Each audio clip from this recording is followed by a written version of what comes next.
Hello दोस्तों, कैसे हैं आप लोग। आई होप आप लोग अच्छे होंगे, स्वस्थ होंगे, मस्त होंगे।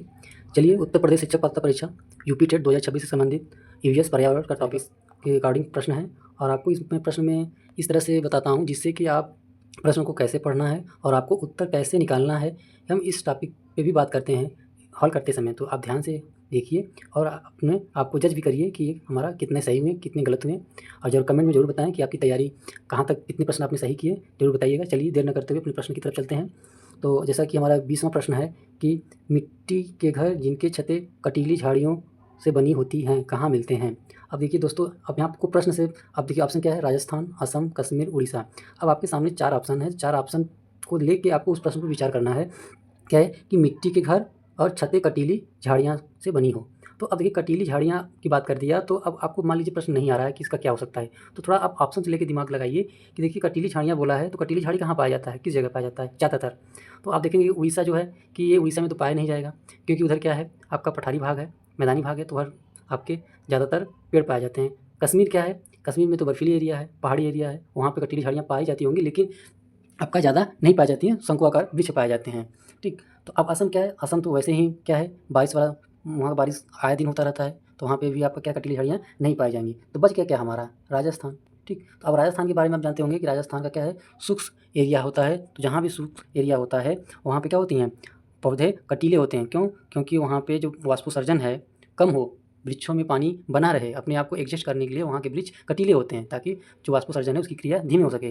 तो आपका यहाँ पे राजस्थान निकल कर आ गया। तो देखिए कैसे हमने क्वेश्चन को, हम आपको एलिगेशन लगाकर प्रश्न को निकालने का प्रयास किए। तो इसी तरह से सबसे पहले आप 4 ऑप्शन को पढ़िए, उस 4 ऑप्शन से उस प्रश्न को रिलेट करिए कि इसमें क्या पूछ रहा है। तो हमारा राइट आंसर हो जाएगा आपका राजस्थान। ठीक, राइट आंसर, जहाँ वहाँ पे मिट्टी के घर होते हैं और कटीली झाड़ियों से बने होते हैं छतें। ठीक, अब चलते हैं अगले प्रश्न की तरफ हम। तो हमारा अगला प्रश्न क्या है, 21वां, कि कश्मीर में पाए जाने वाले नक्काशीदार हाउस बोट को क्या कहते हैं। तो अब देखिए, इसमें कश्मीर में क्या होता है, डोंगा, कतमबंद, रोबो, इग्लू। ठीक, तो अब यहाँ पे आपका क्या है, क्या हो सकता है उत्तर। तो अब देखिए, पहले तो आपको जानना होगा कि जो कश्मीर में नक्काशीदार हाउस बोट को क्या कहते हैं। तो अब यहाँ क्या है, डोंगा कहते हैं, कतमबंद कहते हैं, रेबो कहते हैं, इग्लू कहते हैं। ठीक, तो आपको जो डोंगा है, ठीक, तो इसको क्या कहते हैं, डोंगा को। तो ये देखिए, डोंगा आपका जो होता है, एक क्या होता है, लकड़ी का बना होता है, घर बना होता है। ठीक, जो कि कश्मीर में जो डल झील या झेलम जो नदी है उसके नाव की तरह हाउस बोट। ठीक, तो नाव का बोट जो बना होता है वो घर होता है, उसको बोलते हैं डोंगा। ख़त्म बंद क्या है, ख़त्म बंद क्या है, जो ये हाउस बोट होता है इसी पे लकड़ी के नक्काशीदार चित्र बने होते हैं, जैसे कुछ फूल के बने होते हैं, कुछ देवी देवताओं के बने होते हैं, यानी एक लकड़ी का नक्काशी होता है, तो उस नक्काशी का नाम है ख़त्म बंद। ठीक, ये घर नहीं है। आपका रेबो क्या है, जो रेबो क्या है, ये लद्दाख में, ये जो लद्दाख होता है, ठीक, लद्दाख जो होता है आपका, वहाँ के लोग रहते हैं, चांगपा जनजाति के लोग शंकुआकार टेंट बनाते हैं। ऐसे अगर शंकुकार का होता है वहाँ पे टेंट बनाते हैं। वो किसका बना होता है, आपका जो ये वहाँ वहाँ के जो क्षेत्रीय के जो बाल होते हैं, बाल का बना होता है टेंट, तो वहाँ पे वो रहते हैं। ठीक, तो लद्दाख बहुत बर्फीली एरिया है। ठीक, तो बर्फीली एरिया में क्या होती है कि गर्मी की आवश्यकता होती है, तो उसी जो याक होता है, पहाड़ी जीव, उसी के बाल से वो टेंट बनाते हैं शंकुआकार, और उसी में वो रहते हैं। तो कहाँ, ये जो रेबो का जो निवास स्थान है वो कहाँ का है, लद्दाख के हैं। कौन लोग बनाते हैं, चांगपा जनजाति के लोग रहते हैं। और इग्लू क्या है, इग्लू तो सब लोग जानते हैं कि जो आपका ध्रुवीय क्षेत्र है, एस्किमो लोग बना के रहते हैं, बर्फ़ का घर बनता है, ऐसे आपका गोल सा रहता है, बीच में न रहते हैं उसके अंदर, तो उसको इग्लू बोलते हैं। ठीक, तो ये हो गया अलग, यानी इग्लू हो गया, एस्किमो लोग, ध्रुवीय लोग हो गए, और जो रेबो है वो हो गया लद्दाख के लोग। डोंगा जो होता है वही हाउस बोट ही होता है आपका, वो घर ही होता है। जो ख़त्म बंद है यही है आपका, राइट आंसर हो जाएगा बी, यानी हाउस बोट की जो नक्काशी बनी होती है उसे बोलते हैं ख़त्म बंद। ठीक, ये वहाँ का एक अपना लैंग्वेज है, शब्द है। ठीक, फिर अगला हम चलते हैं प्रश्न पर कि पक्षी अपना घोंसला क्यों बनाते हैं। ठीक, तो बहुत ही आसान क्वेश्चन है कि पक्षी अपना घोंसला क्यों बनाते हैं। तो रहने के लिए, बी अंडे देने के लिए, डी ठंड से बचने के लिए, डी आपका शिकार से बचने के लिए। अब हमें इस प्रश्न को हल करना है। ठीक, इस प्रश्न को हल करने के लिए हमें क्या, रहने के लिए, तो कुछ लोगों का दिमाग जाएगा कि हाँ भाई रहने के लिए रहते हैं। ठीक, अब फिर कुछ लोग दिमाग, अरे नहीं अंडे देने के लिए, कुछ लोगों का दिमाग लगेगा नहीं ठंड से बचने के लिए, और कुछ लोगों की शिकार से बचने के लिए। तो अब हमें कैसे इसको प्रश्न को छाँटना है। तो ये पक्षी अपना घोंसला क्यों बनाते हैं, तो हमारा सबसे पहले जो ऑप्शन गलत हो सकते हैं, बिल्कुल गलत होंगे, उसको काट देते हैं। ठीक, तो पहले ठंड से बचने के लिए, ये ऑप्शन बिल्कुल गलत है, ये तो हो ही नहीं सकता। ठीक, क्योंकि हर जगह ठंड थोड़ी ना पड़ती है, कहीं न कहीं ठंड पड़ती है, कहीं-कहीं गर्मी पड़ती है, तो ये ऑप्शन सी कट जाएगा एकदम। शिकार से बचने के लिए, ये भी बिल्कुल गलत हो जाएगा। शिकार से बचने के लिए क्या, शिकार अगर घर में रहेंगे, कोई जीव, बड़ा जीव है तो घर में कर लेता है, तो यानी कि 2 ऑप्शन आपके बिल्कुल हो ही नहीं सकते। बच गया क्या, 2, दो ऑप्शन आपके सामने 50-50 बच गया कि इन दोनों में से कोई एक हो सकता है, ठीक। क्योंकि अब पक्षी की बात करें तो पक्षी रहने के लिए डाल पे भी रह लेता है, कहीं भी रह लेता है, तो उनको ज़्यादा सेफ्टी जो सुरक्षा होती है अपने बच्चे के प्रति काफ़ी वो सजग होते हैं। वो अपने बच्चों के लिए काफ़ी सजग होते हैं कि हमारे बच्चा जो हो वो अच्छे से एक स्थान पे रहे, क्योंकि वो उड़ नहीं सकते, नाजुक होते हैं। तो क्या होता है, अंडे देने के लिए यानी अपनी जो संतति होती है, संतान उत्पत्ति के लिए वो अपना घोंसला बनाते हैं, ठीक। अब आगे चलते हैं, अगला क्वेश्चन रेबो, ठीक। देखिए आपका रेबो क्या है। अब देखिए हम क्या है कि जो क्वेश्चन जैसा ऑब्जेक्टिव क्वेश्चन जो होता है, अगर उसमें कोई शब्द ऐसा आता है तो उसको हम जरूर डिक्लेयर करते हैं कि ये क्या है। जैसे हम देखो ऊपर आया था, ठीक, हाउस बोर्ड वाला नक्काशी को क्या कहते हैं, खत्म बंद, तो रेबो भी था, इग्लू क्या था, इग्लू, ठीक। तो हमने रेबो बारे में बताया, क्या बताया था कि वो ऐसा होता है जो चंगपा जनजाति द्वारा बनाया जाता है टेंट, किसके जीव से, जो वहाँ का याक, पहाड़ी जीव याक होता है, उसके याक के बाल से बनाया जाता है, ठीक। तो अब आपको उसमें तो यही डायरेक्ट आंसर दिख गया, बाकी एक प्रकार का नृत्य है ही नहीं है, औषधि कश्मीरी पोशाक नहीं, ठीक। तो आपका ये गलत, खाली उत्तर क्या होगा, बी, चांगपा जनजाति के टेंट हैं, ठीक।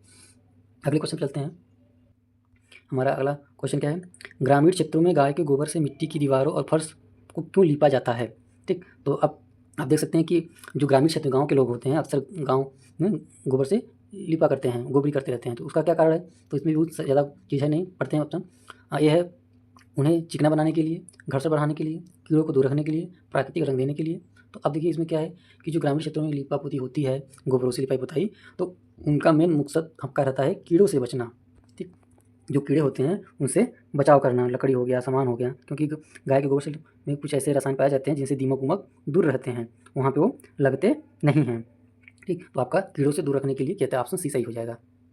फिर अगले प्रश्न में चलते हैं कि आपका 25वां प्रश्न है कि निम्नलिखित में से आपका 25वां प्रश्न आपका है, निम्नलिखित में से कौन सा पक्षी अपना घोंसला ऊंचे पेड़ की डाल पे बनाता है। तो ये देखिए दोस्तों, क्वेश्चन बड़ा ही स्वाभाविक है और बड़ा ही चर्चित में रहता है, अक्सर पूछा जाता है। तो निम्नलिखित में से कौन सा पक्षी सबसे ऊंचे डाल पे बनाता है, तो ये शंखाफोर की चिड़ी, कौवा नहीं, ये आपका जो कौवा है यही बनाता है, ऑप्शन सी हो जाएगा, आपका कौवा बनाता है सब पेड़ की सबसे ऊँची डाल पर, ठीक है। अगला प्रश्न देखते हैं। अब देखिए, अब यहाँ पे आपका जो था वो निवास स्थान से था। अब देखिए पेड़ पौधे में जंतु, तो अब इससे हम प्रश्न आपको करा रहे हैं। देखिए 20 से 4 यानी टॉपिक वाइज हम पढ़ा रहे हैं, ऐसा नहीं कि हम कहीं से क्वेश्चन ला के आपको पढ़ा दे रहे हैं, यानी जो सिलेबस दिया है सिलेबस के अकॉर्डिंग ही आपको पढ़ा रहे हैं, और आपको इससे बेहतर हम आपको MCQ क्वेश्चन ला कर देंगे, जिससे कि आपकी जो तैयारी है और बेहतर होगी। बाकी आप तो तैयारी कर ही रहे हैं और कैसे ही करते रहिए आप लोग, जरूर आपको सफलता मिलेगी। चलिए हमारा जो 26वां क्वेश्चन है कि प्रकाश संश्लेषण की क्रिया में कौन सी गैस अवशोषित होती है।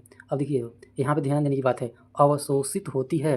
कुछ ऐसे हमारे शिक्षक भाई साथी होते हैं कि बस प्रकाश संश्लेषण पढ़े नहीं, तुरंत ऑक्सीजन याद आ गया कि हाँ ऑक्सीजन हमारा निकलता है। थोड़ा प्रश्न को हम अच्छे से पढ़ेंगे कि क्या पूछ रहा है यहाँ पे, कौन सी गैस अवशोषित होती है, यानी प्रकाश संश्लेषण कौन सा सकता है। तो ऑक्सीजन तो निकलता है, नाइट्रोजन तो लेते ही नहीं है, हाइड्रोजन निकलता ही नहीं, यानी कि ये ऑप्शन तो गलत हो गया, बिल्कुल गलत हो गया, कट गया, बच गया कौन, कार्बन डाइऑक्साइड। सबसे हमारा राइट आंसर कार्बन डाइऑक्साइड हो जाएगा, ठीक। अगला क्वेश्चन चलते हैं आपका, रेगिस्तानी ओक नाम का पेड़ कहाँ पाया जाता है। अब देखिए दोस्तों, अब इसमें भी कन्फ्यूजन वाला बात आ गया कि जो रेगिस्तानी ओक नाम का पेड़ कहाँ पाया जाता है। तो ऑप्शन है राजस्थान, ऑस्ट्रेलिया, संयुक्त अमीरात, दक्षिण अफ्रीका। तो अब देखिए इसमें क्या होता है कि रेगिस्तानी, लेकिन ज़्यादातर लोग सहारा का रेगिस्तान, रेगिस्तान बालू, इसे दिमाग में आ जाता है कि हाँ राजस्थान में ज़्यादा बालू पाया जाता है तो वहीं का होगा। जिनको नहीं आता है तुक्का जो लगाते हैं, तो क्या दिमाग लगाएंगे, राजस्थान पाया जाता है, राजस्थान में होगा, लेकिन ये गलत है। जो राजस्थानी ओक है वो ऑस्ट्रेलिया में पाया जाता है, ठीक। और क्या होता है आपका एक पेड़ होता है जो क्या होता है कि बीच से खोखला होता है, उसमें क्या होता है पानी जमा होता है, ठीक है। पानी जमा होता है, जो वहाँ के लोग होते हैं स्थानीय लोग, अगर उनको प्यास लगती है तो उनके तने में क्या करते हैं, छेद करके वहाँ से पानी निकाल कर उसको पीते हैं, ठीक। तो ये हमारा राइट आंसर क्या हो जाएगा, बी हो जाएगा। फिर आगे हम चलते हैं अगले प्रश्न पर। अगला प्रश्न हमारा है, घटपर्णी पौधा नेप्थेनिस कीड़ों को क्यों फंसाता है और खाता है। ये पूछ रहा है कि जो कीटभच्ची, इसको कीटभच्ची का पौधा भी बोलते हैं, जो कीड़े खाते हैं, ठीक। आपका उसको कीटभच्ची का पौधा भी बोला जाता है। तो अब कहाँ पाया जाता है, राजस्थान, सॉरी ये आपका क्वेश्चन नहीं है, ये 28वां क्वेश्चन, ठीक। ये है आपका, क्यों फंसाता है, क्यों खाता है। तो पानी प्राप्त करने के लिए, नाइट्रोजन प्राप्त करने के लिए, धूप के लिए, बीज फैलाने के लिए, ठीक। तो अब देखिए दोस्तों, अब क्या है कि ये जो पौधा है कीटभच्ची पौधा है, कीड़ा खाता है, ठीक। तो वो क्यों खाता है, कोई भी इंसान खाना खाता है क्यों खाता है, किसके लिए खाया जाता है, ठीक, भूख मिटाने के लिए। तो अब इसको भी अपना जिस चीज़ की कमी होती है उस चीज़ को वो पानी के लिए ही तो करेगा। तो पानी प्राप्त करने के लिए पानी तो प्राप्त नहीं करेगा, क्योंकि उसके पास जड़ें हैं, वो ऑटोमेटिक जड़ से ले लेगा। धूप के लिए भी धूप तो मिल जाएगा उसको, बीज फैलाने के लिए बीज फैलाने के लिए नहीं। क्या होता है, नाइट्रोजन जो आपका होता है, नाइट्रोजन में उसमें कमी होती है, तो उसी नाइट्रोजन की पूर्ति के लिए वो आपका जो कीटभच्ची पौधा है वो खाता है। तो राइट आंसर हो जाएगा बी, ठीक।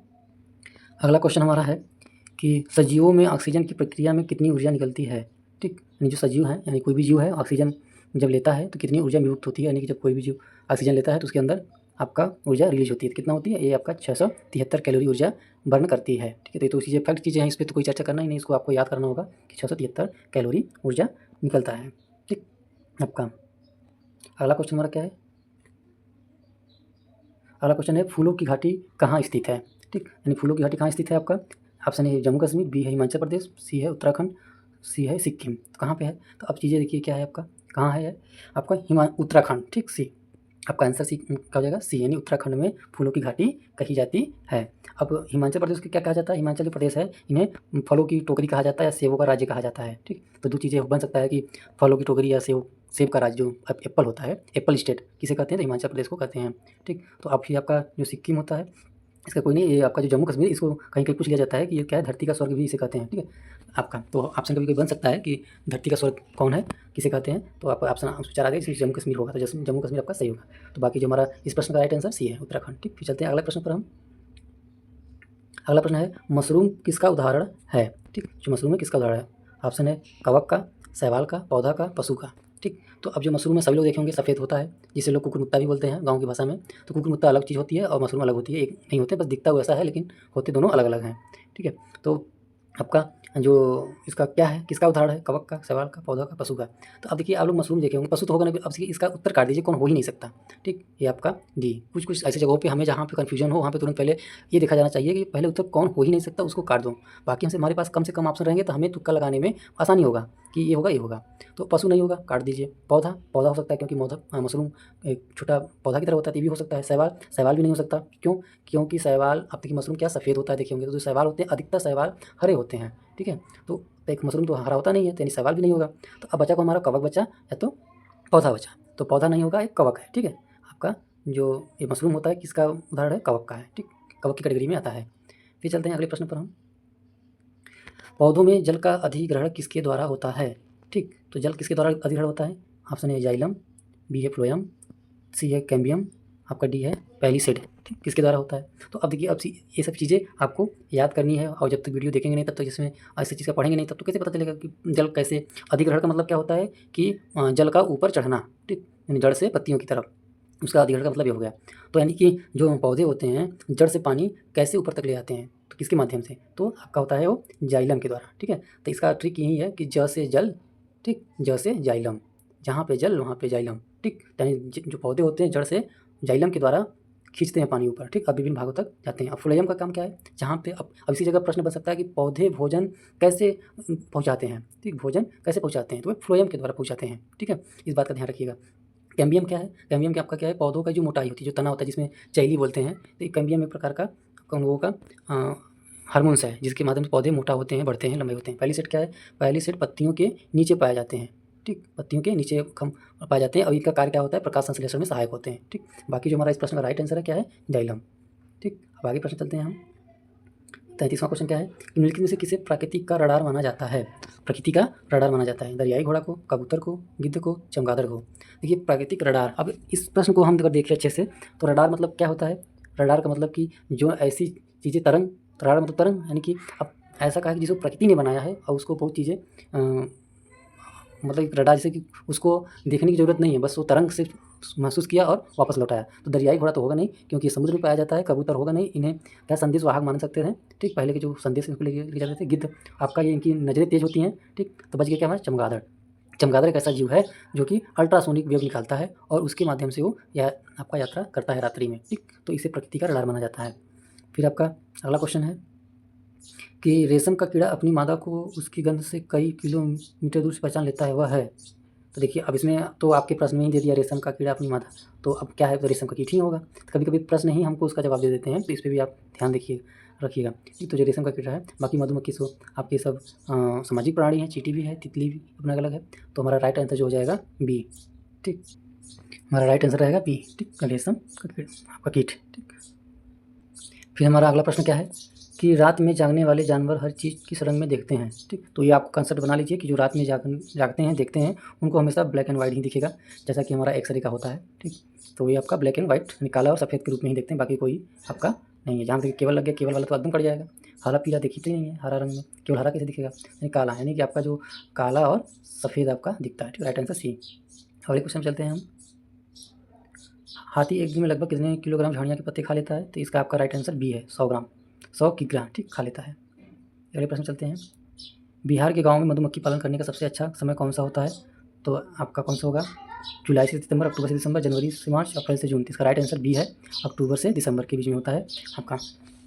बिहार के लोग जो मधुमक्खी पालन करते हैं इसी समय का इंतजार करते हैं, इसी समय के अंतर वो मधुमक्खी पालन करते हैं, ठीक। अगले क्वेश्चन पर चलते हैं। खेजड़ी वृक्ष के बारे में सही कथन चुनें। यह मरुस्थलीय क्षेत्रों में पाया जाता है, इसे अधिक जल की आवश्यकता नहीं होती है, इसकी छाल का उपयोग दवा बनाने में होता है। उपयुक्त में से डी, यानी कि क्या है, खेजड़ी जो वृक्ष है राजस्थान में पाया जाता है, ठीक है, मरुस्थलीय क्षेत्र में पाया जाता है, सही है।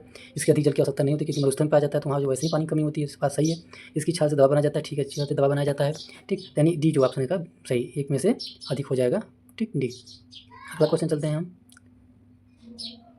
क्या है, हमारे देश में लाल डेटा बुक किसके संबंधित है? हमारे देश में जो आपका लाल रेड डाटा बुक जो होता है वो क्या है? वायु प्रदूषण से, लुप्त हो रहे जीवों से, जल प्रदूषण से। तो हमारे सामने ए ऑप्शन है कि जो हमारे देश में लाल डेटा बुक जो होता है वो किसके माध्यम से होता है, किससे संबंधित है? वायु प्रदूषण, लुप्त हो रहे जीवों से, जल प्रदूषण, वन कटाव। तो वन कटाव से होगा नहीं क्योंकि ये आपका जल प्रदूषण होगा नहीं, वायु प्रदूषण है नहीं, तो यानी कि हमारा जो ऑप्शन बी है, ठीक है, जो ऑप्शन बी है वही सही हो जाएगा क्योंकि जो लाल डेटा बुक होता है ऐसे जीवों को उसमें रखते हैं जो समाप्त होने के कगार पर होते हैं, ठीक। हमारा अंतिम और लास्ट प्रश्न है आपका कि निम्नलिखित में से कौन सा कीट मधुमक्खियों की तरह कॉलोनी बस्ती में नहीं रहता है, ठीक। अब देखिए इस पर नहीं पे विशेष ध्यान रखिएगा क्योंकि अक्सर लोग यहीं पे गलत मार खा जाते हैं एग्जाम समय में। नहीं है में पूरा प्रश्न पढ़ते नहीं, बस यहाँ पर मधुमक्खी की तरह कॉलोनी में रहते हैं, तो आप समझ जाते हैं चींटी है, दीमक है, ठीक। तो इसलिए नहीं है, तो नहीं के लिए कौन, तो चींटी रहती सही है, दीमक रहता है सही है, ततैया रहती सही है, मकड़ी आपका जो सी ऑप्शन वो नहीं रहती है, ठीक। आपका जो सी है वो नहीं रहती कॉलोनी में, वो अलग ही रहती है, अकेली ही रहती है, ठीक है। तो ये हमारे आज का 20 से लेके 40 प्रश्न, 20 प्रश्न आपके यहाँ पे हमने करा दिए। और ही हमारे चैनल से जुड़े रहिए, सब्सक्राइब कर लीजिए जिससे कि और ही महत्वपूर्ण टॉपिक वाइज आपको मैं एमसीक्यू क्वेश्चन कराता रहूँगा। वीडियो में अंत तक बने रहने के लिए आप सभी लोगों का धन्यवाद। चैनल को सब्सक्राइब करना ना भूलें, ठीक, बने रहिए हमारे इस चैनल के साथ।